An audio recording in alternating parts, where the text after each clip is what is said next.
suburban Pinewood. William, who's supposed to be helping in the kitchen, is the devoted father of two. His lovely wife Clara is busy primping in the bathroom. At the moment, they're getting ready for 3 families from their church, Pinewood Community, who are coming over for dinner and an evening of fellowship. Let's listen in and see how things are going. I gotta see this game.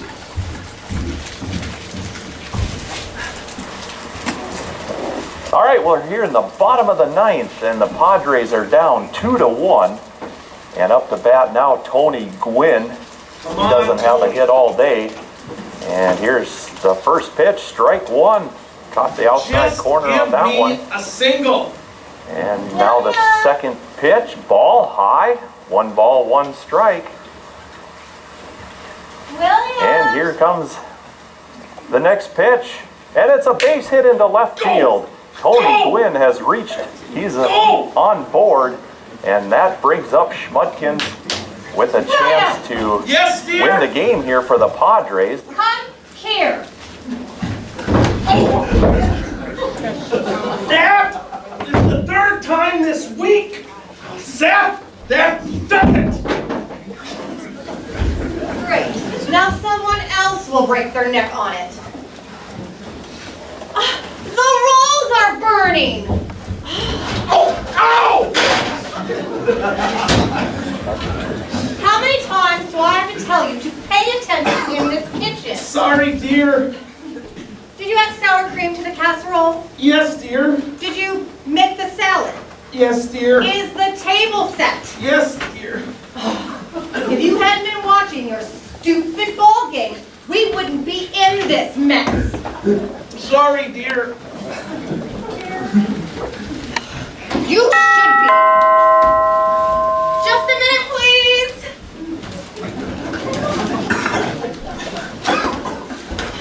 One second. One more minute. Come on in. Oh, look, dear, it's the Kleehoppers. Hi, Gretchen. Cranky. Gretchen, your sister has gotten so big. And who is this? Oh, Clara, we thought you wouldn't mind. This is Luana Fair-Shuttowitz. We're all college gymnastic teammates. It's nice to meet you. Hi, thank you. Smells like an interesting evening. How are things at the IRS, Miss Kleehopper? Let me get one thing straight, Mr. Hubbard. I never mix my professional and social lives. Sorry. Poor question. May I take your coat? Yes, you may. Do you have a computer around here, Miss Hubbard? Oh, yes we do, Frankie. Oh, it's there in the corner. It's a Cerelink. William and I wanted a timeshare presentation. It says here it was made in Sri Lanka. Yes, that's right next to Ohio. William and I, we never buy anything foreign made. You did, of course, declare this on line 22 of your 1040 federal income tax return, didn't you? I'm sure we did. Good. Then you won't have a thing to worry about when I pull your return on Monday. Come in. Uta, Edgar. You look so stunning. Doesn't she, though? If only I could afford to keep her. May I take your mink? We just returned from Tahiti. How was your trip? Oh, very boring. I hate these business trips. Too many meetings for all me talk about making money. Making money means nothing to me. I only spend it. I'll take your evening gloves, Uta. You wouldn't want to soil them at dinner. I'll put them right here so that they don't get lost. What is this? A key? And a penny? I've been looking for that key everywhere. Feel free to keep the penny. Oh, they never deal in pennies. Edgar only carries hundreds. And I only uses plastic. Surprise! Amanda! James, so good to see you. Are you okay, dear? She hit me in the eye with that karate chop. Now that we're all here, you must be starved. Amanda with your aerobics classes and James with his deacon duties. Well, actually, we're on a new B-complex stress vitamin that we take every morning with our raw cashews and carrot juice. Oh, it gives us lots of stamina. What did you bring us? Well, this is a Boston cream pie. It's made of all natural ingredients. It's from a recipe that has been in my family for generations. My great ancestor Sarah Mayfield, when she landed on Plymouth, she brought it. They're down 2-1 here, bottom of the ninth with 1 out. Here comes Schmutkins, takes the first pitch, he hits it, it's a ground ball to second, and it's going to be a double play. And the game is over. The Padres will lose today 2-1. I want to say thanks for joining in today. The final score 2-1, the Padres lose. You're listening to Joe Jacobs Baseball here on KGOD FM. Schmutkins hits into a double play to end the game. Why do they play the bump? Well, he hit 2 home runs yesterday. That was yesterday. What has he done for us today? Vanity of vanities, saith the preacher. You mustn't get so upset there, William. It's only a meaningless game, except when they win. Which isn't very often. Hey, what do we have here? Things are looking up. This is Amanda's Boston cream pie, dear. She, her grandmother, gave her the recipe one day while they were driving to Plymouth. I'm so glad you drive American cars. That looks so good. I could eat that entire thing right now. No. And he means it. I best lock this up in the cupboard. You've got to be joking. No joke. I've even booby-trapped the hinges. William is a human vacuum cleaner. You Americans are also strange. You lock up your pies. You only want to buy American things. And you hitch this little ball with a stick and run around like madmen. Then why do you call it beast ball? Dinner is ready. If you would all join us in the dining room. Come on, Frankie. Hey!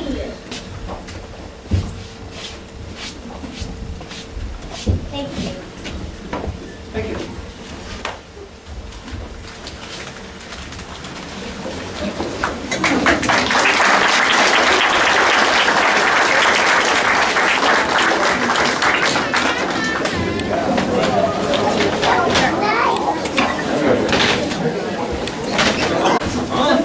It's for outside only. Put them out. Just had dinner, gee.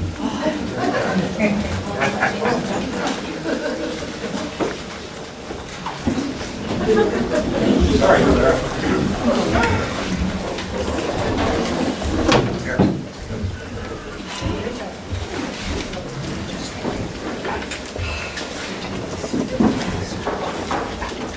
A very delightful meal, Clara. Why, William here should be very fortunate to have such a gourmet chef for a wife. Yeah, that's good to hear. Gretchen, I have a tax question I'd like to ask you. Could you help me? Sure. Well, we're married, filing a joint return. Last year, we itemized figuring our adjusted gross income after an SEP. Now, would we be better off using Schedule D or the tax tables? My fellow taxpayer, ask not how little you pay, but how much. Well, James's last paycheck said amount due on it. That's a problem. Here we go. Nothing could be simpler, obviously. All you need to do is figure your adjusted gross income after the SEP. Add the SEP tax from Schedule SE. Add the recaptured taxes from Form 8611 and excess profit tax. Then you enter the amount on line 53 of your 1040 income tax. Or you could subtract line 53 amount on your federal income tax withheld on your W-4, or add the difference. Multiply that by square root of 813, adds 10% of the acceptable city sales tax, according to the court decision, of course, CD 736-A. Add Migratory Snail Studies supplement, and you should know which way to go. Isn't it time for dessert? Yes. No, I thought we'd do a get acquainted question first. Oh, come on. What is your favorite spare time activity? Edgar, would you please go first?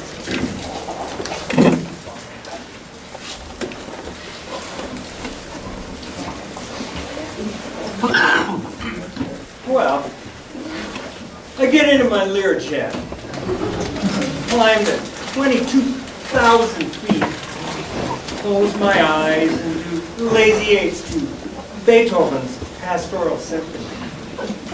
I find it soothing before I buy out a corporation and fire all the management. I wish he'd buy the Padres.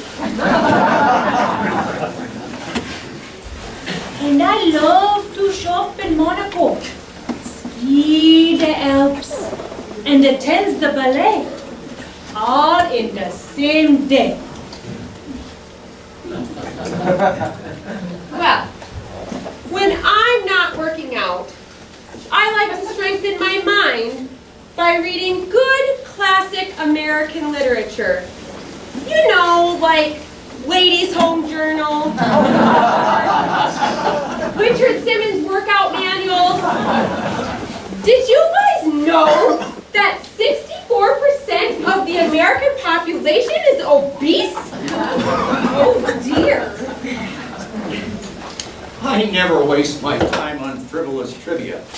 Besides, Jesus said, beware of practicing your deeds before men. So, I really shouldn't say.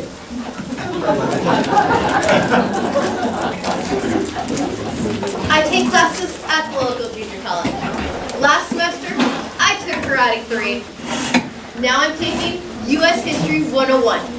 Currently, we're learning about the social, economic, and environmental effects of the Boston Tea Party. Well, besides enjoying good food, I love to watch Murder, She Wrote on TV. But I'm frustrated. I've seen 113 episodes, and I still haven't guessed the right killer yet. Not even on the reruns.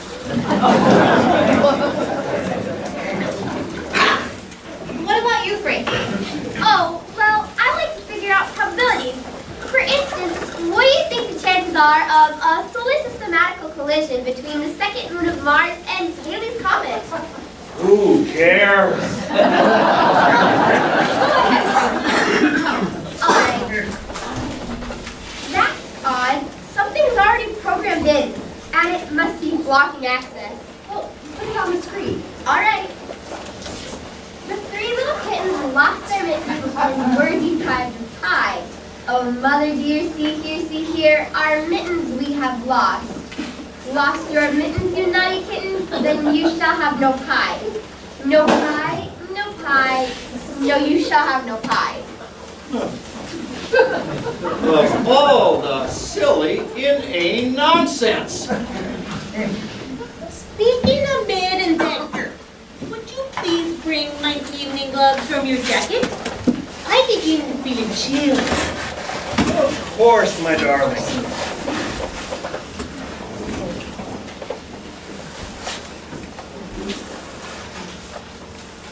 William and Clara, we still haven't heard from you. The Padres lose. And you ask me a question like that? I eat pie and watch Netflix. You should never do that! You should let me put you on a good B-complex stress vitamin.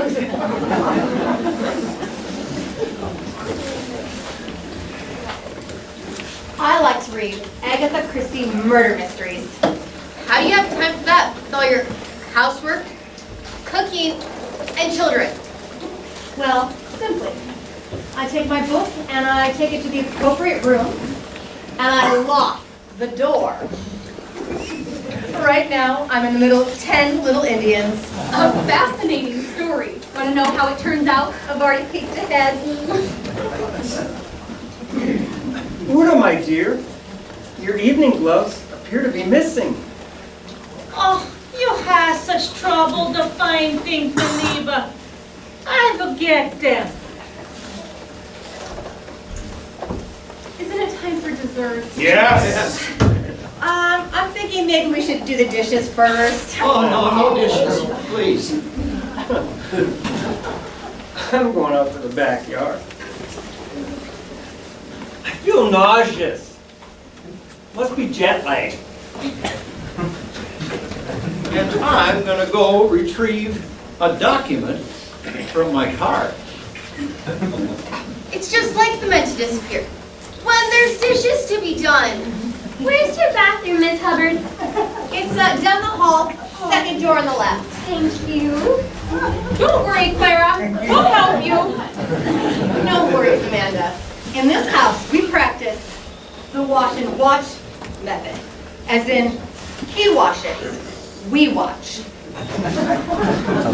Good for you, Clara. I could never get Edgar to wash the dishes.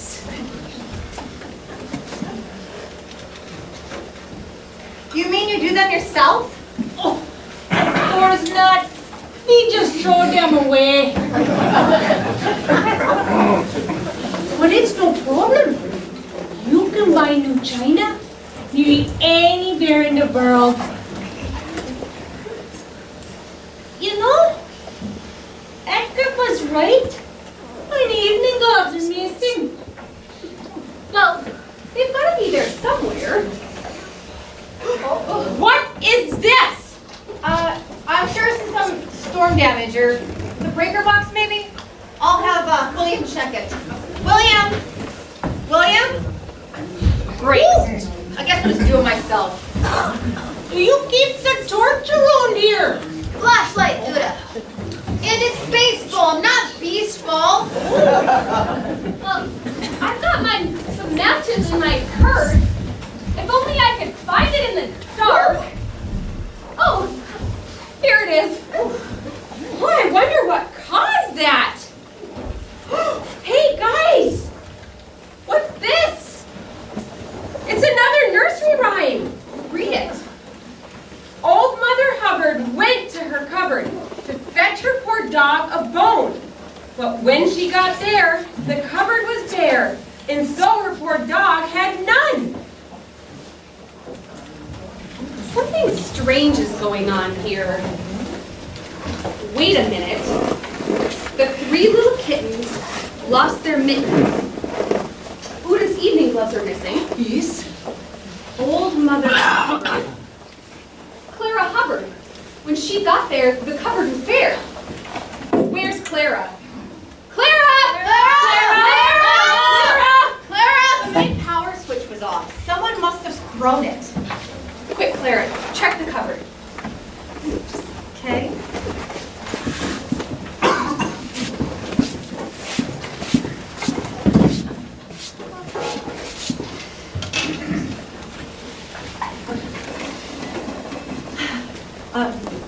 Amanda, I'm so sorry. It's gone. I knew it! I heard Amanda scream. Is the pie okay? It would seem that her bossy cream pie has vanished. Here, let me get her to the couch.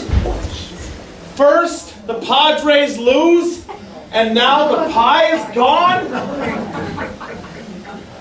This is more than a man can take in one day.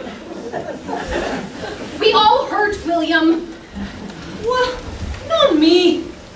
American pastry is much too sweet and heavy. I prefer the French. No wonder we had a $3 billion trade deficit last month. What happened, Amanda?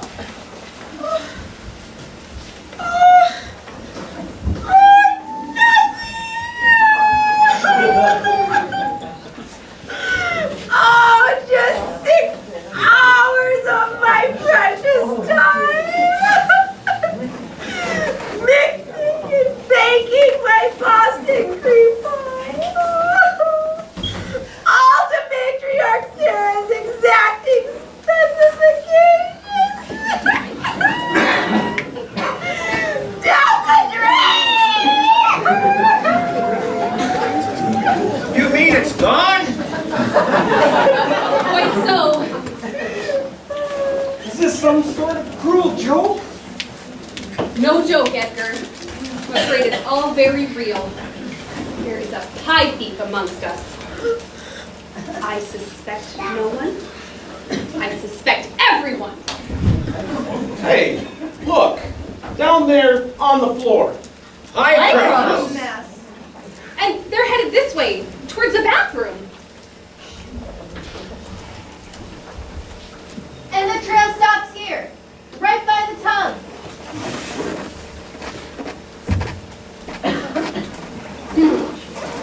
10 little Indians. And there's pie crumbs in the page of 26. Clara? I didn't do it. Clara, come clean here. You know that confession is good for the soul. I swear I didn't do it. Well, let me see the book.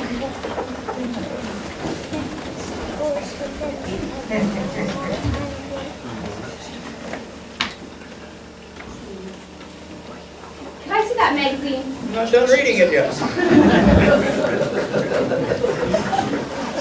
Why is the window open on such a cold night? They shut it. Wait a minute.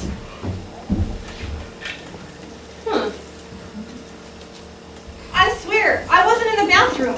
When the power went out, I went up to the breaker box. We always have spontaneous power failures here.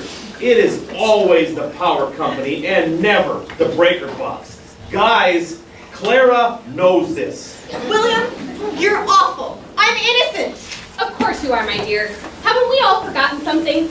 Where's the pie dish? She threw it out the window. And where's Frankie?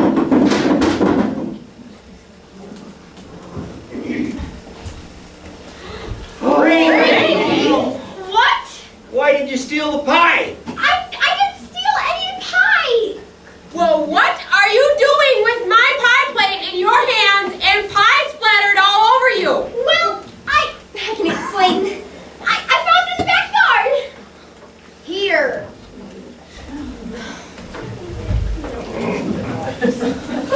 Hold on, everyone. This has gone far enough. I'm going up to my car to get my Hercule Poirot Junior Detective Mystery Solving Kit. I'm going to solve myself a mystery. You've got to be kidding. You just told us you hadn't guessed the right killer in 113 episodes of Murder, She Wrote. Even on the reruns. Haven't you guys heard the saying, the 114th time's the charm? No, I haven't. Who does she think she is? Why don't we all just forget about the pie and play some computer games? You'd like us to forget about this, wouldn't you, Frankie?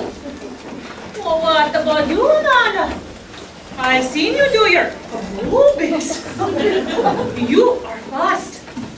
You could easily eaten the whole pie in the time at berserk. Well, I'm not the one with pie splattered all over me now, am I? What about the pie crumbs in Claire's book? I'm innocent, Gretchen. But you're always looking for a bigger piece of the pie. Besides, where were you, William, when the power went out? I was looking for a flashlight. Likely story. I seem to recall an incident from Edgar's life that would make him the prime suspect. William, don't! I'm sorry, Edgar, but the stakes here are just too high. It was when we were 8 years old, away at Vacation Bible School. Edgar saw some unguarded cookies, and he went for them. So I had a couple of cookies. That was 34 years ago. And you pledged your silence to me on that day. That was only after you agreed to roll a cherry bomb in the girls' restroom during recess. And it was not just a couple of cookies, Edgar. It was 6 dozen Oreos. All of this proves nothing. I'm different now. Oh, yes. Now he could eat many more. See him. You are probably the least suspect. And I know Agatha Christie, that makes you the most suspect. Besides, Boston cream pie is early American pastry, and early American pastry had a decidedly strong French influence, which you already admitted you prefer. But you excuse me of. It's totally preposterous. I resent these incinerations.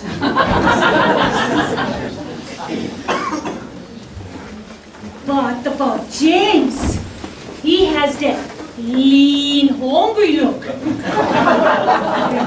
Probably because Amanda serves him at home with all those beans, sprouts, and bamboo shoots. Look up! If I had the pie in my hand right now, I'd smash it in your face! Oh, Edgar, she's not mad. All right, everybody, stop bickering. I'll have to take all of your fingerprints so I can compare them to those on the pie plate.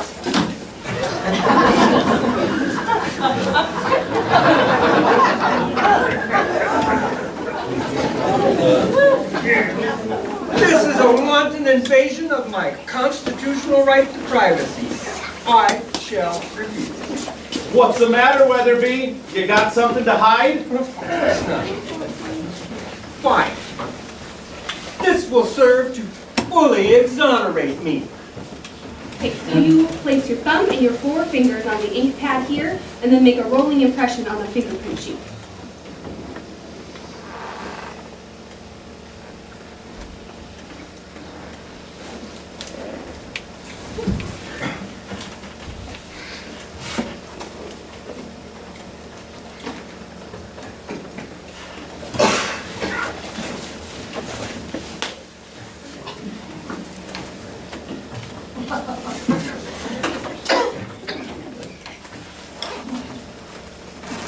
That's not hurting your throat.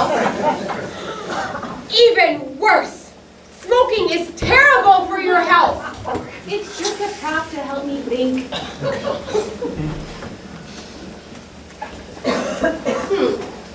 That's odd. Neither Amanda or Claire's prints are on the dish. And I saw both of them handling it. Make a note of that, Gretchen.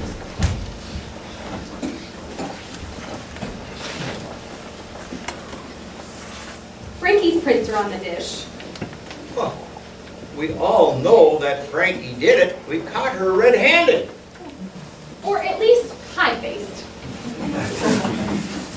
My prints are on the dish. Weird. Oh. What's this on the floor? Another nursery rhyme? Well, what does it say? Simple Simon met a pieman, going to the fair. Said Simple Simon to the pieman, let me taste your ware. Said the pieman to Simple Simon, show me first your penny. Said Simple Simon to the pieman, believe I have not any. What is it? What is it with all these ridiculous nursery rhymes? Elementary, James. Obviously, they hold the key to solving the mystery. Uta, would you go to Edgar's jacket and retrieve your evening gloves? Oh, Luana, they are missing. If my hunch is correct, you'll find them there now.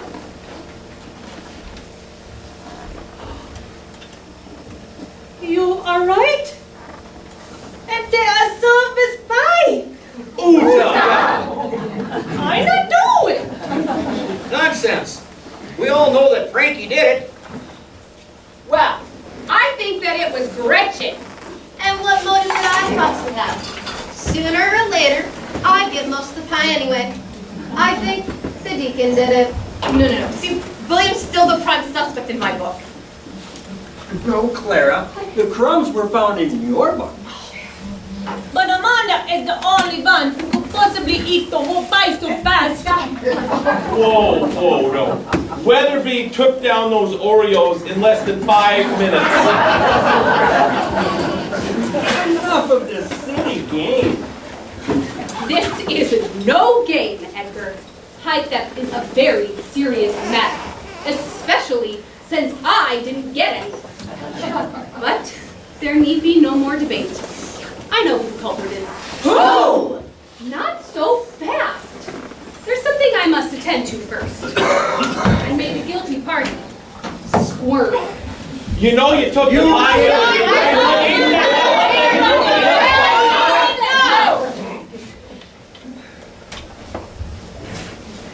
Now, all the clues are in, and the culprit can be positively identified.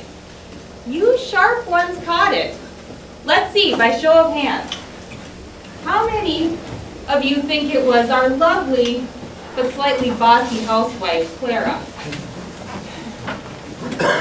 Okay, well, how many of you think it was our poor henpecked husband, William, over here? Or, how many of you think it was Gretchen, who's always trying to get more of that pie? Okay. What about our computer genius over here, Frankie, who did have the pie all over her face? Or, how many of you think it was Uta with her soiled evening gloves? Or her business tycoon Edgar. Look at how he loves his sweets. Or how many of you think it was the good Deacon James, who's got something to hide? Or our workout fanatic Amanda, who's really fast? Or how many of you think it was our previously unsuccessful crime solver, Luana? Well, the culprit made one fatal little slip-up. They always do. We will continue with the final climactic scene after you have your dessert.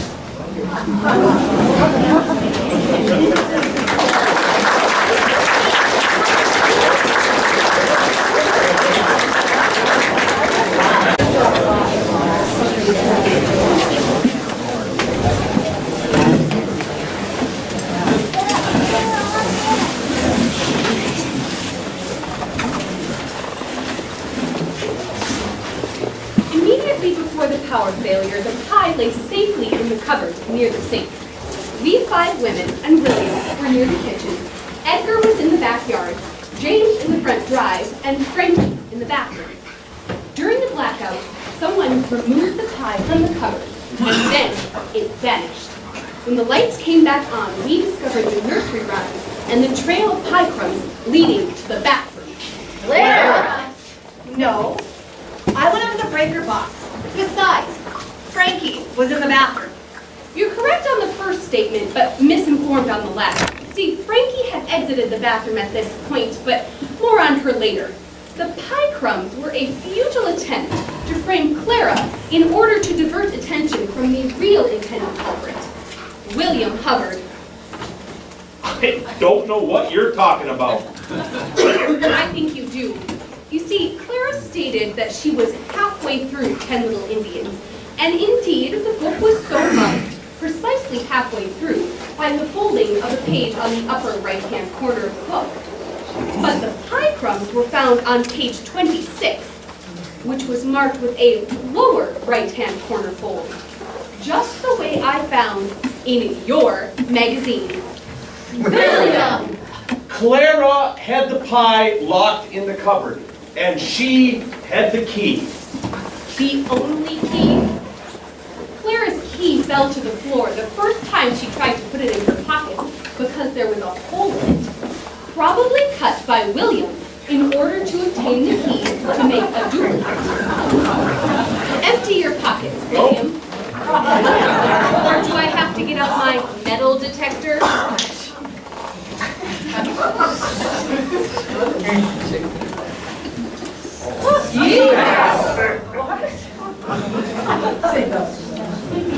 Plus a file, a roll,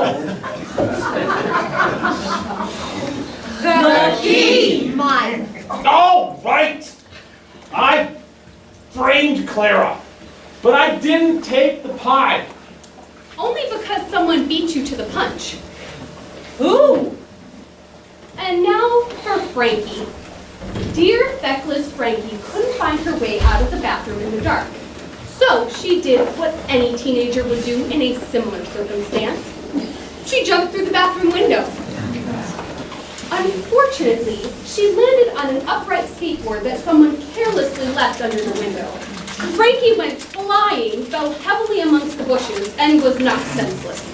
I saw the skateboard bruise in the grass outside the window, and the skateboard underneath the window when I looked out the window. But Frankie was concealed by the bushes. Then how did she get the pie dish and have pie all over her? Quite simple, Gretchen. Frankie was also framed. Ooh, the plot thickens. So now what? You, Amanda.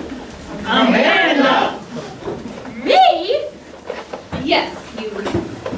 You've been leading us on. Where did you get that pie? I told you. It's from an old recipe that's been in our family for generations. I doubt more than 2 hours. Of course. Any fool knows that you don't bake a cream pie. Brilliant deduction, Edgar. Brilliant, but wrong. You see, a Boston cream pie is actually a member of the Eclair family of pastries and is indeed baked, with the cream added later. But I've seen this particular brand of Boston cream pie before. The truth now, Amanda?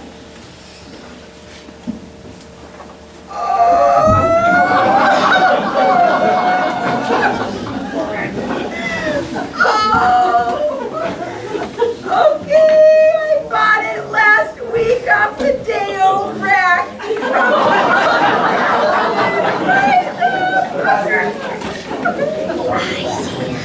But that doesn't make me a pie thief. There, honey. Dry your tears. Aren't you glad you came clean with us? Yes. Luana, how did you know? You forget, Clara. You're dealing with Luana Parashetzelwitz. I am well acquainted with the intimate details of every pie at Aunt Wilhelmina's. But now let's get back to the real crime. The thief was wearing evening gloves. Oh, Viola, que miso! I hate American pastry. Did I say that Una did it? No. I said that the thief was wearing her missing evening gloves. And the thief is you, Edgar J. Weatherby. It would seem we've all heard enough of this idiotic waddle. Come, Uta, we shall depart. Hasta libre, Edgar! I'll not go. You're leaving so soon, Weatherby. You wouldn't want to miss the rest of this, would you? Luana, please go on. Sit down. It was the nursery rhymes that got me thinking. The first was a warning. The 3 little kittens lost their mittens and thus were deprived of pie. Then Uda lost her evening gloves. The second indicated that the crime had occurred by telling us that the cupboard was bare. The third pointed to the thief. You see, neither Edgar or Simple Simon ever carry pennies. You are a man obsessed, Edgar, obsessed with nursery rhymes, and you just couldn't resist leaving your little clues about daring someone to solve the mystery. Well, you've met your match. All of this proves nothing. And then there was the Oreo affair. Still, no proof. You don't impress me, pair of swizzle sticks.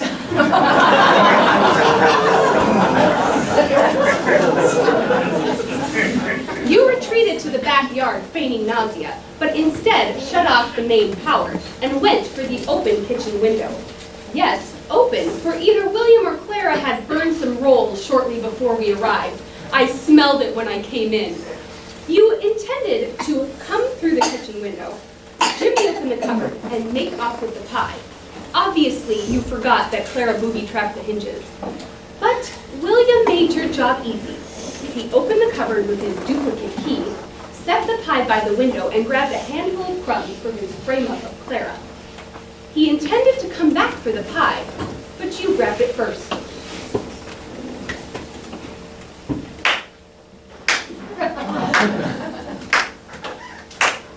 Very clever, Luana. Quite amusing. And totally without substantiation. You ducked down under the kitchen window to gluttonize, but then the good deacon, who was probably looking for the breaker box, stumbled upon you. I knew it! And I also know why he didn't expose my husband. This has gone far enough. Not quite, Deacon James. You see, Uda and I are thinking along the same lines. You discovered Edgar and extorted from him a price for your silence. Probably half the pie. You were just finishing up when Frankie jumped out the bathroom window and landed on the skateboard. So, you splattered the last handful of crumbs on her dazed proneness, wiped the dish clean of fingerprints with Uda's evening gloves, which explains why Amanda and Clara's prints were missing. Then you set the dish by Frankie so that she would take the rap. So, how did I get a hold of Uda's gloves? Remember, they were missing. That's the oldest trick in the book. Uda sent you for them. You stuffed them in your pocket to keep your fingerprints off the pie plate, and then simply stated that they were missing. Proof. Proof. I want to see proof. And my lawyer. And now for the proof. You handed the gloves to James to return to the jacket pocket when he returned through the front door in response to his wife's scream. And that is where you blundered. You put the gloves in your left-hand pocket at the beginning of the evening. James returned them to the right. You see, of all those not present during the original glove induction, only James was ever near the coat rack. And there was something else that caused me to suspect him. His curious misquotation of Matthew chapter 6, verse 1. Something a deacon would never do. Jesus did not say, "Beware of practicing your deeds before men," but rather, "Beware of practicing your righteousness before men." Deeds is a neutral term, equally applicable to both good or evil. His verbal adjustment was, in Freudian terminology, a blatant example of reverse conscious defense reaction mechanism formation.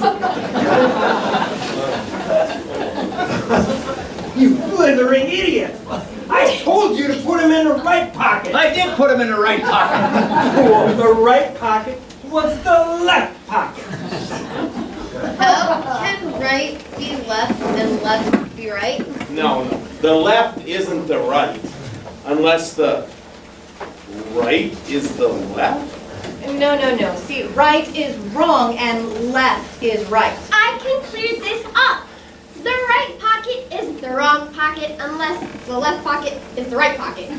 But if the left pocket is the left pocket, and that the right pocket is the right pocket, then that there means that the right pocket is the left pocket and that the left pocket is the right pocket. You understand? What? In any case, you have your fees. Now deal with them. Hey, you two, park it.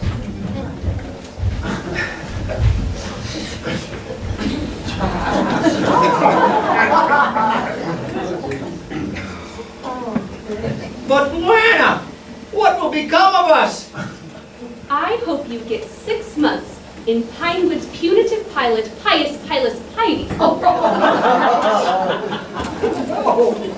Such a fate is too great to endure. You should have thought of that before you tried to match wits with Luana Parashetzelwitz. Luana! I am in awe!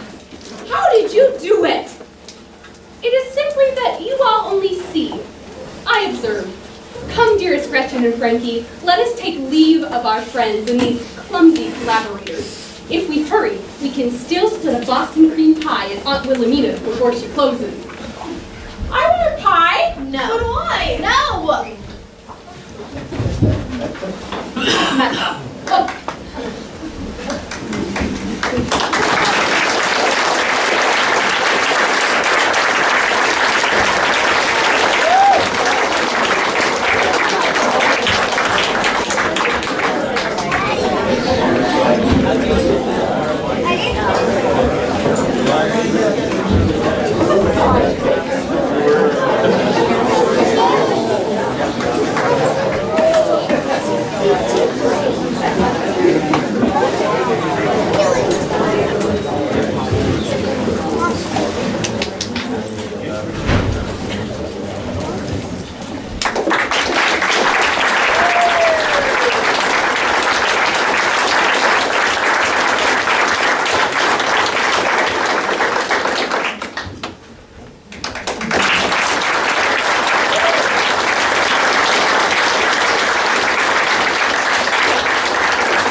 We'll see you again next year.